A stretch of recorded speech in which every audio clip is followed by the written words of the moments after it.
نہایت ہی خوش نصیب ہیں وہ لوگ اور بہت ہی زیادہ مبارکباد کے حقدار ہیں کہ جو اللہ کی رضا کے لیے اللہ کے گھر کا حج کرنے کے لیے وہاں پہنچ چکے ہیں،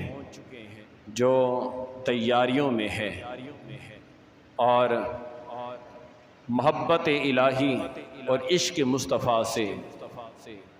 دل سرشار ہیں، اور ان کی سوچیں، ان کے تخیلات اور ان کے تصورات محبت الہی اور محبت رسول علیہ الصلاۃ والسلام سے سرشار ہیں، اور ان کے دل کے اندر ان کی چاہت میں، ان کی خواہش میں ایک ہی چیز ہے کہ بس جلد ہی وہ لمحے آئیں کہ جب ہم ارکان حج ادا کریں، اور اسلام کے ارکان میں سب سے بڑا رکن حج ہے، تو یہ اہم فریضہ ہے۔ تو اللہ کریم ان حجاج کرام کی محنت، کوشش اور کاوش اپنی بارگاہ میں قبول فرمائے، اور اللہ تعالیٰ ان خوش نصیبوں کے صدقے میں ہمیں بھی حج بیت اللہ کی سعادت نصیب فرمائے۔ عموماً ظاہری طور پر یہ سوال اٹھتا ہے کہ حج کے لیے تو وہ جاتا ہے جس کے پاس پیسے ہوتے ہیں، تو یاد رکھیے میرا رب اور میرے آقا صلی اللہ علیہ وآلہ وسلم جس پر کرم فرماتے ہیں، پھر پیسوں کی حاجت نہیں پڑتی، وہ خود اسباب بھی بنا دیتے ہیں اور وہاں پہنچا بھی دیتے ہیں۔ تو بندے کا یقین کامل ہونا چاہیے، عقیدہ پختہ ہونا چاہیے کہ میرا رب مجھے ضرور اپنے گھر کا حج کرنے کا موقع عطا فرمائے گا، میرا رب مجھے ضرور اپنے گھر کا حج کروائے گا، میرے آقا ضرور مجھے اپنے روضہ کی زیارت کروائیں گے۔ جب یقین پختہ ہوتا ہے تو پھر اللہ تبارک و تعالی لوگوں کے ساتھ ویسا ہی برتاؤ فرماتا ہے جیسے لوگ اللہ کے بارے میں گمان رکھتے ہیں۔ بندہ اپنے رب پر یقین کامل کر لے کہ میرا رب بڑا مہربان ہے، وہ مجھے ضرور اپنی رحمت سے نوازے گا، تو پھر اللہ فرماتا ہے کہ میرے بندے تجھے مجھ پر اتنا بھروسہ ہے، تجھے مجھ پر اتنا توکل ہے، اتنا یقین ہے، جا میرے بندے تو نے جیسا مجھ پر بھروسہ کیا ہے میں نے ویسے تجھے عطا فرما دیا ہے۔ ہاں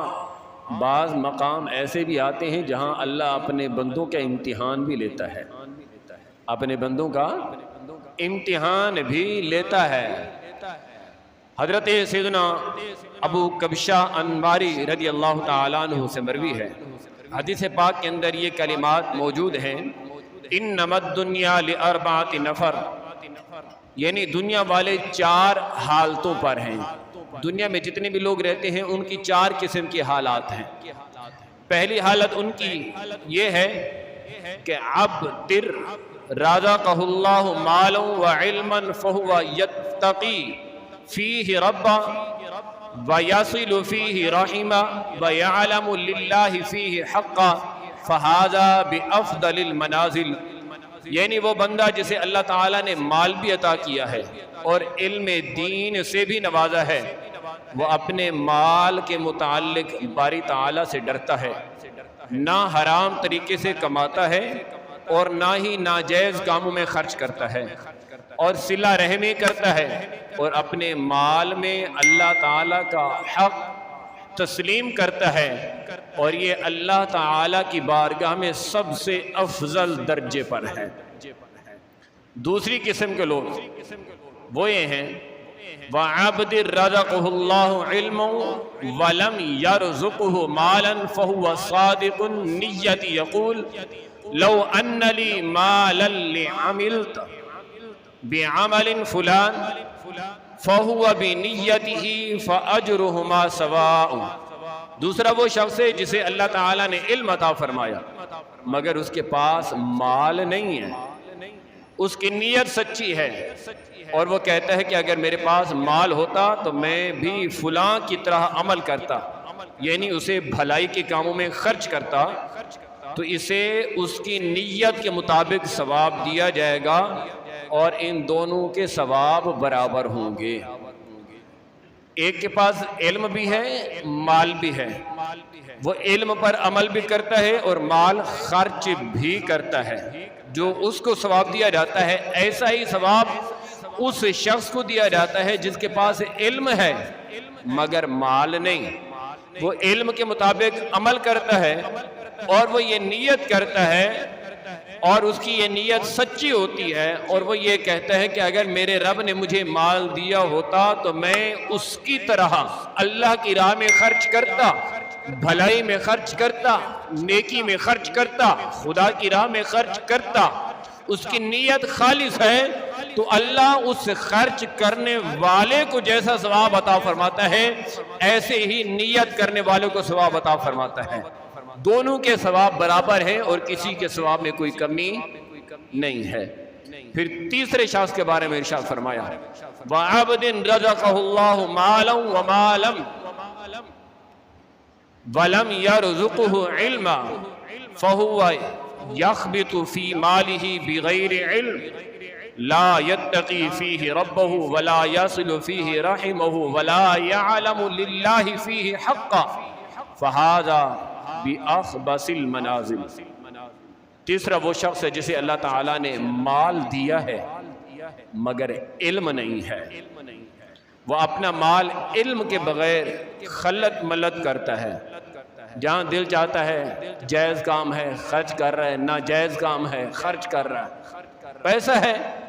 مرضی ہے جدھر لوٹاؤں، میرا پیسہ ہے میں حلال کروں یا حرام کروں، جدھر خرچ کروں۔ تو پھر وہ شخص جو اس انداز میں مال خرچ کرتا ہے وہ اللہ سے ڈرتا بھی نہیں ہے، مال خرچ کرتے ہوئے اللہ سے ڈرتا بھی نہیں ہے اور کسی غریب پر رحم بھی نہیں کرتا، صلہ رحمی بھی اس کے اندر نہیں ہے، اور پھر اس کے مال کے اندر جو اللہ نے حق رکھا ہے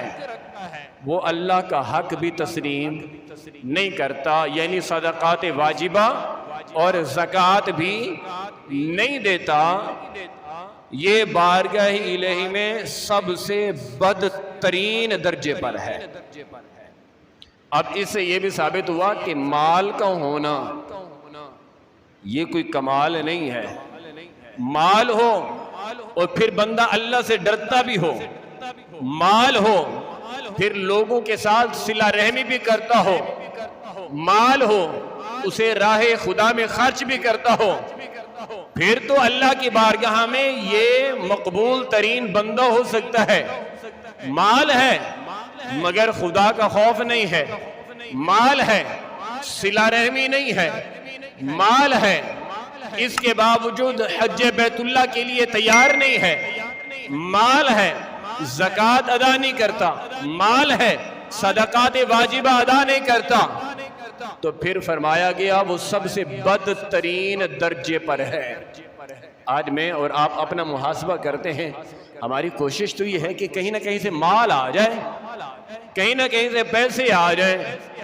ہم مال بٹورنے میں دونوں ہاتھوں سے بٹورنے میں لگے ہوئے ہیں، یہ بھی نہیں دیکھتے یہ حلال ہے یا حرام ہے، یہ میرا حق بھی ہے یا نہیں ہے، یہ کسی اور کا حق تو نہیں مار رہا۔ لوگ اپنی بہنوں کے حق مار کے بیٹھے ہیں، اب اگر بہنیں حق مانگتی بھی ہیں تو آگے سے تانا دیا جاتا ہے بڑی آئی حق لینے والی، یہ حرام ہے۔ یتیم کا مال دبا کے بیٹھے ہیں، پڑوس میں غریب تھا اس کا مال دبا لیا، جا جو کرتا ہے کر لے، نہیں دیتا تجھے کیا کر لے گا، وہ تھانے میں بھاگتا ہے دوڑتا ہے ادھر ادھر، وڈیروں کے پاس جاتا ہے، علاقے کے جو بڑے ہوتے ہیں ان کے پاس جاتا ہے، کوئی اس کی سنتا ہی نہیں ہے، وہ سمجھتا ہے میں کہ بڑا پھنے خواہ ہوں، میں نے اس کا مال دبا لیا، میں تو بڑا کامیاب ہو گیا،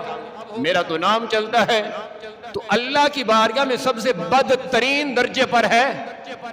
اور پیارے آقا علیہ السلام نے ایک موقع پر ارشاد فرمایا کہ جو کسی کا مال دبا لیتا ہے، کسی کا حق دبا لیتا ہے اور اس کو نہیں دیتا، یہ اس کا مال قیامت کے دن اژدہا بنا کر، سانپ بنا کر اس پر مسلط کیا جائے گا۔ اندازہ لگے کہ جو لوگوں کا حق مار کے بیٹھے ہیں، اب پیسہ چاہیے ہمیں، وہ پیسہ کس کا ہے؟ مدرسے کے نام پر آ رہا ہے تو بھی جیب میں ہے، مسجد کے نام پر آ رہا ہے تو بھی جیب میں ہے، اگر مال بہن کا حق آ رہا ہے تو بھی جیب میں ہے، کاروبار ہے، تجارت ہے، اس میں سب چلتا ہے۔ غریب دکاندار کے پیسے پھنس گئے، آپ کا کاروبار بڑا ہے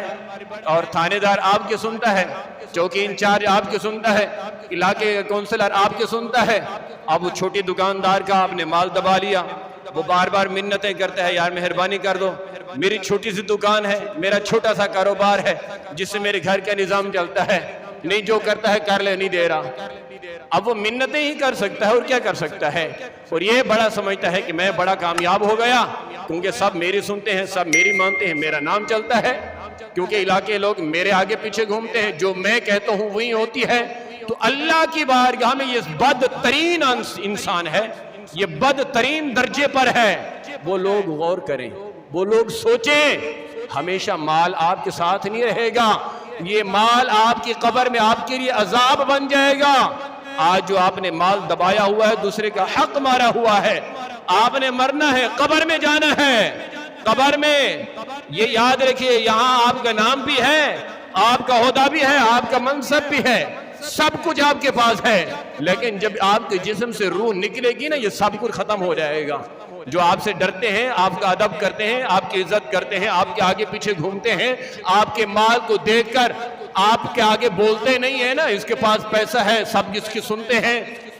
جو یہ آگے پیچھے جو گھومنے والے ہیں نا، یہ سارے کے سارے مٹی ڈال کے واپس آ جائیں گے۔ ان میں سے ایک بندہ بھی فاتحہ پڑھنے کے لیے تیار نہیں ہوگا، ایک بندہ بھی تیری قبر پر ایک رات رکنے کے لیے تیار نہیں ہوگا۔ اس وقت تیری قبر کے اندر جس چیز نے کام آنا ہے وہ ہے صلہ رحمی، جس کا تو نے مال دبایا ہوا ہے، حق دبایا ہوا، اس کا حق دے، کیونکہ آج تیرے پاس مال ہے، عہدہ ہے، منصب ہے، آج اگر دے دے گا تو تو دنیا میں بھی سرخرو ہو جائے گا اور اللہ کی بارگاہ میں سرخرو ہو جائے گا، عذاب قبر سے بچ جائے گا اور قیامت کے دن کے عذاب سے بچ جائے گا۔ اگر آج تو نے اس بات کو نہ سمجھانا تو پھر اللہ کا عذاب بڑا سخت ہے، اللہ کی پکڑ بھی بڑی سخت ہے۔ تو فرمایا جو کسی کا مال دبا لیتا ہے، کسی کا حق دبا لیتا ہے، صلہ رحمی نہیں کرتا، کسی کی مجبوری کو نہیں سمجھتا، کسی کی پریشانی کو نہیں سمجھتا، تو یہ اللہ کی بارگاہ میں سب سے بدترین درجے پر ہے۔ چوتھی قسم کا انسان جس کا ذکر کیا گیا، وَعَبْدٍ لَمْ يَرْزُقْهُ اللَّهُ مَالًا وَلَا عِلْمًا فَهُوَ يَقُولُ لَوْ أَنَّ لِي مَالًا لَعَمِلْتُ فِيهِ بِعَمَلٍ فُلَانٍ فَهُوَ بِنِيَّتِهِ فَوِزْرُهُمَا سَوَاءٌ۔ چوتھا وہ شخص ہے جسے اللہ تعالیٰ نے نہ تو مال دیا ہے اور نہ ہی اس کے پاس علم ہے، اور وہ یہ کہتا ہے کہ اگر میرے پاس مال ہوتا تو میں بھی فلاں کی طرح حرام کام میں اسے خرچ کرتا، یعنی کہ شراب نوشی کرتا، فلانا ہے وہ شراب نوشی کرتا ہے، یار میرے پاس پیسے نہیں ہے، میرے پاس ہوتے میں بھی شراب لے کے پیتا، فلانا ہے اس کے پاس اس نے غریب کا حق دبایا ہوا ہے، میرے پاس غریب کا حق دبانے کی استطاعت نہیں، اگر میرے پاس اتنا پاور ہوتی نا تو میں بھی فلانے کا حق دبا لیتا، میں بھی فلانے سے چھین لیتا۔ وہ فلانے نے نا ڈکیتی ماری، اس نے 2 لاکھ روپے لیے، تو میرے پاس اگر وہ آ جائے نا تو میں بھی ایسے ایک ڈکیتی ماروں اور 2 لاکھ روپے میرے پاس بھی آ جائے، یار 2 لاکھ نہیں 1 لاکھ والی، حالانکہ اس نے یہ کام کیا نہیں، اس نے نیت میں صرف سوچا ہے۔ حضرت ابو کبشہ انماری رضی اللہ تعالیٰ فرماتے ہیں، پیارے آقا علیہ السلام کا فرمان ہے جس کا مفہوم یہ ہے کہ اس نے یہ نیت کی کہ وہ فلاں بندہ جو حرام کام کر رہا ہے کہ اگر میرے پاس بھی استطاعت ہوتی میں بھی وہ حرام کام کرتا، تو ارشاد فرمایا وہ اور حرام کام کرنے والا دونوں گناہ میں برابر کے شریک ہیں، دونوں کا گناہ برابر ہے، ایک نے حرام کام کیا اس نے نیت کی ہے، تو یہ بھی اللہ کی بارگاہ میں سب سے بدترین درجے پر ہے۔ اب کتنا خوش نصیب وہ لوگ ہیں جو کماتے بھی حلال کا ہیں، حلال کا کما کر پھر اس حلال مال کو خرچ کر کے حج بیت اللہ کے لیے سفر کرتے ہیں، اور اللہ کی بارگاہ میں سب سے بہترین درجے پر ہیں وہ لوگ جو کماتے حلال کا ہے، خون پسینے کی کمائی ہے، پھر اس مال کو اللہ کی رضا کے لیے اللہ کی راہ میں خرچ کرتے ہوئے سنت ابراہیمی پر عمل کرتے ہوئے قربانی کرتے ہیں کہ ہمارا رب ہم سے راضی ہو جائے۔ ہم نے خوبصورت جانور اس لیے لینا ہے کہ رب راضی ہو جائے، اللہ کی رضا کے لیے مال خرچ کیا، تو اللہ کی بارگاہ میں ایسے لوگ بہترین درجے پر ہیں۔ رزق حلال کمایا، خون پسینے کی کمائی، پھر وہ اللہ کی راہ میں خرچ کرتے ہیں کہ اللہ فرماتا ہے اے میرے بندو اگر تم میری راہ میں ایک خرچ کرو گے تو میں تمہیں 10 عطا فرماؤں گا۔ اور اللہ قرآن میں فرماتا ہے من ذا الذی یقرض اللہ قرضا حسنا، اے میرے بندو تم میں سے کوئی ایسا بندہ ہے جو اپنے رب کو قرضہ دے؟ آج چاچے کو، مامے کو، خالہ کو، پھپھی کو سب قرضہ دیتے ہیں، بھائی کو، کزن کو سب قرضہ دیتے ہیں۔ اللہ فرماتا ہے تم میں سے کوئی ایسا بندہ ہے جو اپنے رب کو قرضہ دے؟ اللہ قرضہ مانگ رہا ہے، کون ہے؟ میرے مالک ہم تجھے قرضہ دیں تو ہمیں ملے گا کیا؟ تو اللہ فرماتا ہے من ذا الذی یقرض اللہ قرضا حسنا،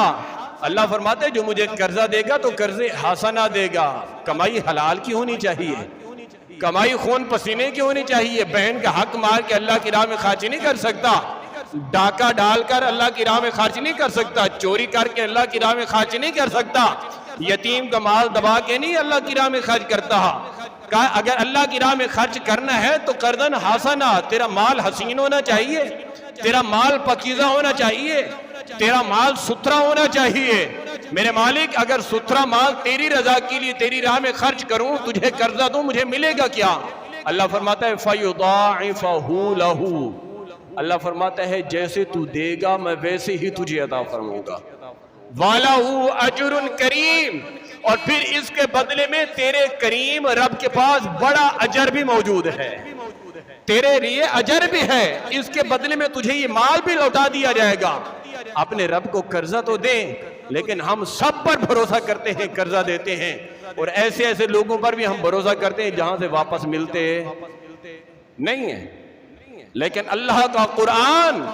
جس کے بارے میں رب تعالیٰ ابتدا میں فرماتا ہے ذالک الکتاب لا ریب فیہ، یہ وہ کتاب ہے جس کے اندر ریب کے برابر بھی شک نہیں ہے، شک کی گنجائش ہی نہیں ہے۔ الحمد کے الف سے لے کر والناس کی سین تک میرے رب کے پاک کلام کا ایک ایک حرف سچا ہے، ایک ایک جملہ سچا ہے، ایک ایک لفظ سچا ہے۔ جب سچے رب کے سچے کلام نے وعدہ کیا اپنے رب کو قرض حسنہ دو، اللہ تمہیں اس کے بدلے میں جیسا دو گے ویسا عطا فرمائے گا۔ اور پھر فرمایا وَلَهُ أَجْرٌ كَرِيمٌ، تمہارے کریم رب کے پاس اس کا اجر بھی موجود ہے۔ اور پھر ارشاد فرمایا مَنْ جَاءَ بِالْحَسَنَةِ فَلَهُ عَشْرُ أَمْثَالِهَا، جو اللہ کو ایک دیتا ہے اللہ اسے ویسے 10 عطا فرماتا ہے۔ ہم دنیا میں بینک پر ہمیں بھروسہ ہے کہ بینک سے ہمیں اتنا سود ملے گا، جبکہ سود شریعت نے حرام قرار دیا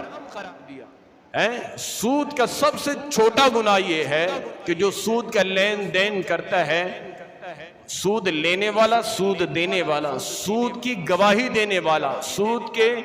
پیپر پہ دستخط کرنے والا، ضمانت دینے والا، ضمانت لینے والا، سب کے سب برابر کے گناہ میں شریک ہیں۔ اور سب سے چھوٹا گناہ یہ ہے کہ اگر کوئی بد نصیب اور بدترین انسان اپنی سگی ماں کے ساتھ 36 مرتبہ بدکاری کرے، وہ چھوٹا گناہ ہے، سود بڑا گناہ ہے۔ یہ سب سے چھوٹا گناہ سود کا بیان کیا گیا ہے۔ آج ہم سود کے لیے بینک سے پیسے مل رہے ہیں، کیا کریں؟ وہاں حرام کام کے اندر ہم انویسٹمنٹ کر رہے ہیں، پاک رب کے پاک کلام پر ہمارا یقین نہیں ہے۔ اللہ کی رضا کے لیے اللہ کی راہ میں خرچ کر کے تو دیکھو، پھر دیکھو کہ رب تعالیٰ کتنا عطا فرماتا ہے۔ جو لوگ حج کرنے گئے ہیں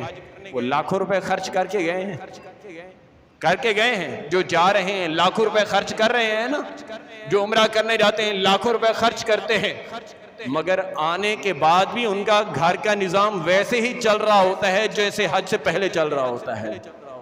ان کے مال میں کمی نہیں آتی، کیونکہ وہ اللہ کی رضا کے لیے اللہ کی راہ میں خرچ کرتے ہیں۔ جو بندہ قربانی کرتا ہے لاکھوں روپے کا جانور آتا ہے، لیکن قربانی کرنے کے بعد وہ غریب نہیں ہو جاتا، وہ یتیم نہیں ہو جاتا کہ میرے پاس تو اب ختم ہو گیا، میرے پاس تو کچھ بچا ہی نہیں ہے، گھر کی ساری جمع پونجی بیچ کر میں نے قربانی کر لی، گھر کی جمع پونجی بیچ کر میں نے عمرہ کر لیا، گھر کی جمع پونجی بیچ کر میں نے حج کر لیا۔ ایسا تو نہیں ہوتا، نظام زندگی ویسے چل رہا ہوتا ہے۔ تو پتہ چلا کہ جو اللہ کی راہ میں خرچ کرتا ہے اللہ غیب سے اس کی مدد فرما دیتا ہے۔ اللہ کریم کی بارگاہ میں دعا ہے کہ اللہ تبارک و تعالی ہم سب کو سمجھنے کی اور عمل کرنے کی توفیق نصیب فرمائے۔ آمین بجاہ خاتم النبیین صلی اللہ تعالی علیہ وآلہ وسلم۔